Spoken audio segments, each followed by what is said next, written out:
అపోస్తలుల కార్యములు 8వ అధ్యాయము. ఆ కాలమందు యెరూషలేములోని సంఘమునకు గొప్ప హింస కలిగినందున అపోస్తలులు తప్ప అందరూ యూదయ సమరయ దేశముల యందు చెదిరిపోయిరి.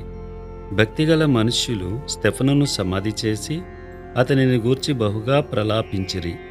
సౌలైతే ఇంటింట జొచ్చి పురుషులను స్త్రీలను ఈడ్చుకొని పోయి చెరసాలలో వేయించి సంఘమును పాడు చేయుచుండెను. కాబట్టి చెదిరిపోయిన వారు సువార్త వాక్యమును ప్రకటించుచూ సంచారము చేసిరి. అప్పుడు ఫిలిప్పు సమరయ పట్టణం వరకును వెళ్ళి క్రీస్తును వారికి ప్రకటించుచుండెను. జనసమూహములు విని ఫిలిప్పు చేసిన సూచక్రియలను చూచినందున అతడు చెప్పిన మాటల యందు ఏకమనస్సుతో లక్ష్యముంచగా అనేకులను పట్టిన అపవిత్రాత్మలు పెద్ద కేకలు వేసి వారిని వదిలిపోయెను. పక్షవాయువు గలవారును కుంటివారును అనేకులు స్వస్థత పొందిరి. అందుకు ఆ పట్టణములో మిగుల సంతోషము కలిగెను.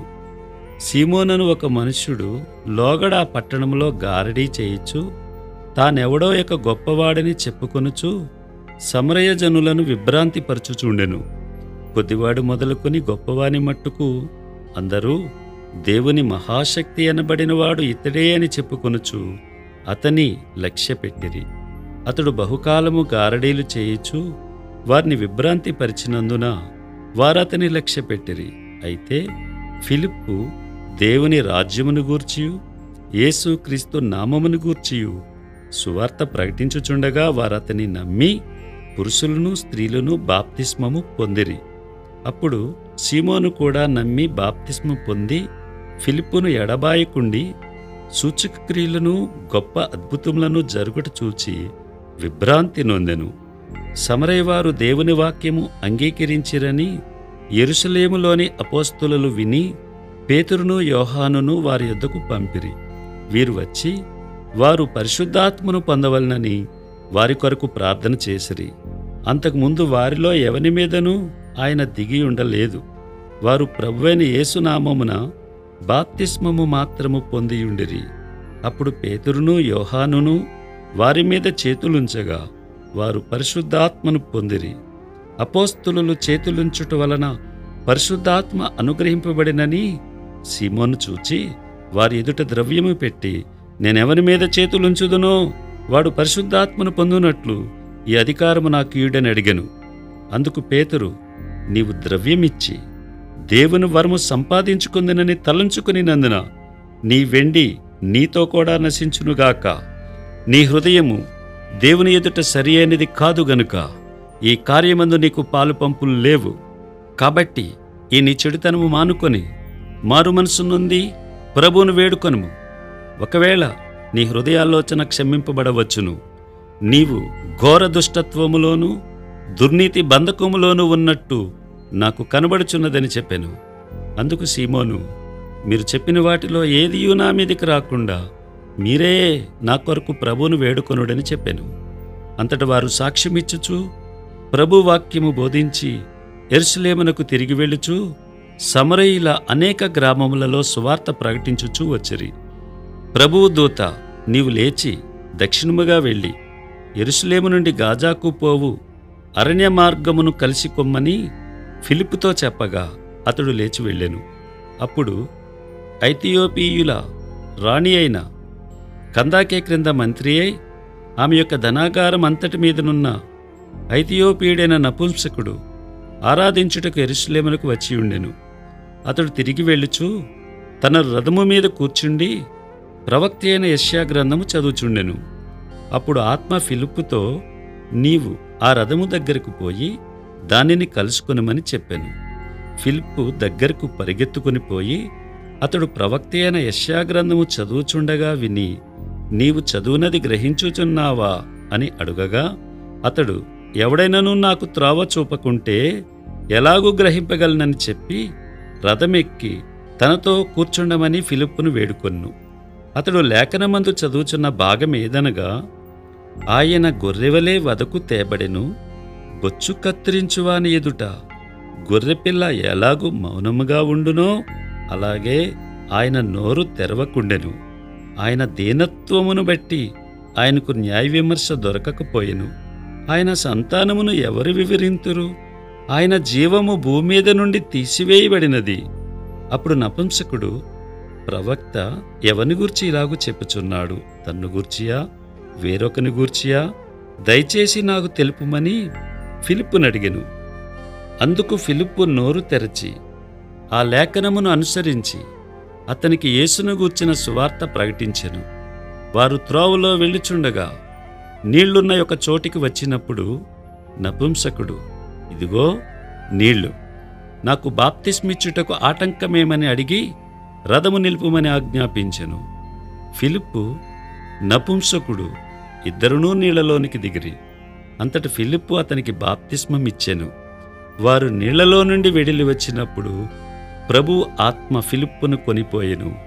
నపుంసకుడు సంతోషించుచు తన త్రోవను వెళ్ళెను.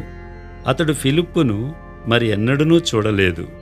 అయితే ఫిలిప్పు ఆజోతులో కనబడెను. అక్కడ నుండి కైసరయకు వచ్చే వరకు అతడు పట్టణములన్నిటిలో సంచరించుచు సువార్త ప్రకటించుచూ వచ్చెను.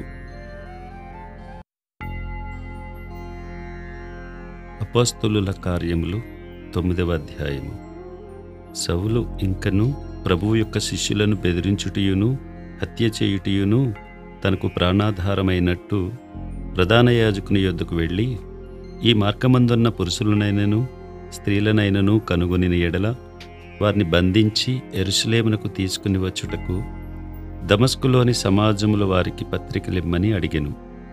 అతడు ప్రయాణం చేయొచ్చు దమస్కు దగ్గరకు వచ్చినప్పుడు అకస్మాత్తుగా ఆకాశము నుండి ఒక వెలుగు అతని చుట్టూ ప్రకాశించెను.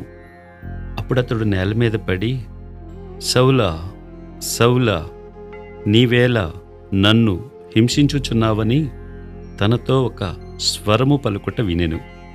ప్రభువా, నీవెవడవని అతడు అడుగగా ఆయన, నేను నీవు హింసించుచున్న యేసును. లేచి పట్టణంలోనికి వెళ్ళుము, అక్కడ నీవు ఏమి చేయవలెనో అది నీకు తెలుపబడినని చెప్పెను. అతనితో ప్రయాణము చేసిన మనుష్యులు ఆ స్వరము వినిరి గాని ఎవరినీ చూడక మౌనులై నిలవబడిరి. సౌలు నేల మీద నుండి లేచి కన్నులు తెరచినను ఏమీయూ చూడలేకపోయెను గనుక వారతని చెయ్యి పట్టుకుని దమస్కులోనికి నడిపించిరి. అతడు 3 దినములు చూపులేక అన్నపానములేమియూ పుచ్చుకొనకుండెను. దమస్కులో అననీయ అను ఒక శిష్యుడుండెను. ప్రభువు దర్శనమందు అననీయా అని అతనిని పిలవగా అతడు, ప్రభువా, ఇదిగో నేనున్నాననెను. అందుకు ప్రభువు, నీవు లేచి తిన్నని దనబడిన వీధికి వెళ్ళి యూదా అనువాని ఇంట తార్సువాడైన సౌలు అనువాని కొరకు విచారించుము. ఇదిగో అతడు ప్రార్థన చేయుచున్నాడు. అతడు అననీయ అనునొక మనుష్యుడు లోపలికి వచ్చి తాను దృష్టి పొందినట్లు తల మీద చేతులుంచుట చూచియున్నాడని చెప్పెను. అందుకు అననీయ, ప్రభువా, ఈ మనుష్యుడు యెరూషలేములో నీ పరిశుద్ధులకు ఎంతో కీడు చేసి ఉన్నాడని అతని గూర్చి అనేకుల వలన వింటిని.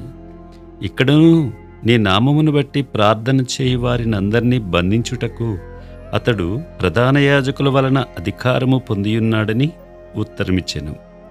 అందుకు ప్రభువు, నీవు వెళ్ళుము, అన్యజనుల ఎదుటను రాజుల ఎదుటను ఇశ్రాయేలీయుల ఎదుటను నా నామము భరించుటకు ఇతడు నేను ఏర్పరచుకుని సాధనమై ఉన్నాడు.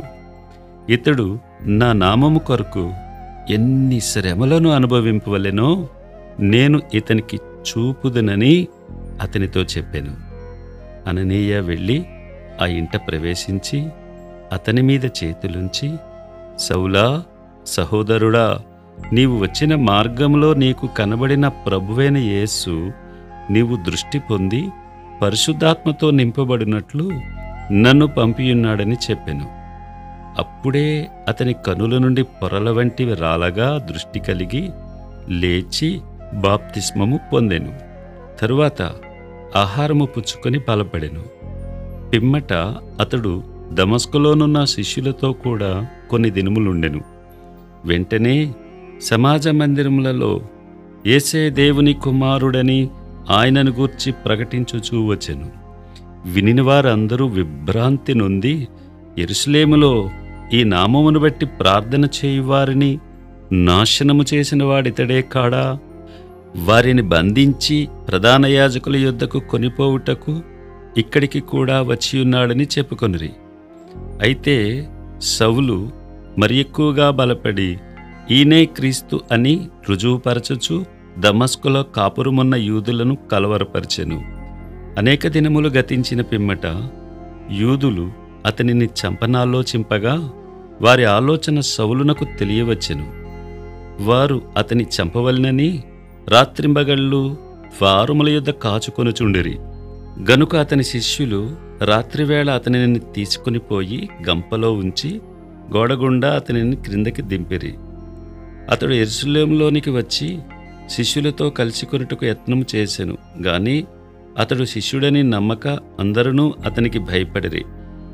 అయితే బర్నబా అతనిని దగ్గరికి తీసి అపోస్తలుల యొద్దకు తోడుకుని వచ్చి అతడు త్రోవలో ప్రభువును చూచిననియు ప్రభువు అతనితో మాట్లాడిననియు అతడు దమస్కులో యేసునామమును బట్టి ధైర్యముగా బోధించిననియు వారికి వివరముగా తెలియపరచెను.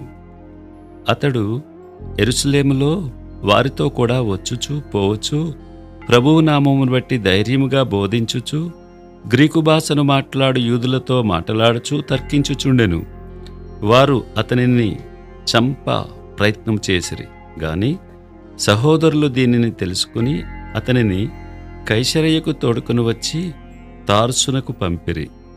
కావున యూదయ గలిలయ సమరయ దేశములందంతటా సంఘము క్షేమాభివృద్ధి నొందుచు సమాధానము కలిగియుండెను. మరియు ప్రభునందు భయమును పరిశుద్ధాత్మ ఆదరణయు కలిగి నడుచుకొనుచు విస్తరించుచుండెను. ఆ తరువాత పేతురు సకల ప్రదేశములలో సంచారము చేయుచు లుద్దలో కాపురమున్న పరిశుద్ధుల యుద్ధకు వచ్చెను. అక్కడ పక్షవాయువు కలిగి 8 ఏండ్ల నుండి మంచము పట్టియుండిన అయినయ అను ఒక మనిషిని చూచి పేతురు, అయినయా, యేసు క్రీస్తు నిన్ను స్వస్థపరచుచున్నాడు, నీవు లేచి నీ పరుపు నీవే పరుచుకునుమని అతనితో చెప్పగా వెంటనే అతడు లేచెను. లుద్దలోనూ షారోనులోనూ కాపురమున్న వారందరూ అతన్ని చూచి ప్రభు తట్టు తిరిగిరి.